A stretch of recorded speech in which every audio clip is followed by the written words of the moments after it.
This is the Lone Crater YouTube. We hope this video helps. In this video, I will explain how to use data blending in Tableau.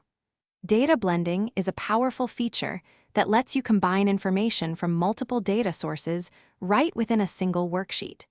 It's incredibly useful when your data lives in different systems or has varying levels of detail, allowing for flexible analysis without complex data preparation. We'll explore how this works and when it's your best option. Let's dive into how data blending actually works. When you blend data, Tableau automatically designates one data source as your primary source, and any others you bring in become secondary. The magic happens through linking fields, which are typically shared dimensions like product ID or date.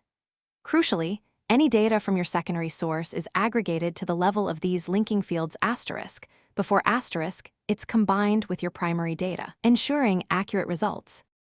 Implementing data blending is quite straightforward. First, connect to your initial data source, then simply add a second data source to your workbook. When you drag a field from that second source into your view, Tableau intelligently attempts to identify common linking fields, often indicated by a small orange chain link icon. You can easily adjust these linking fields if needed.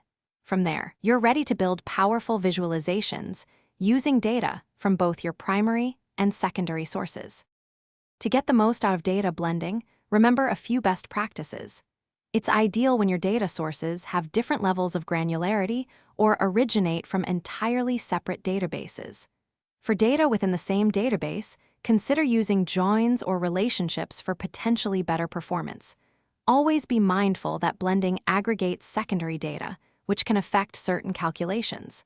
Finally, ensure your linking fields have consistent data types and values for the most accurate and reliable insights. Thanks for watching. Consider subscribing if we helped you.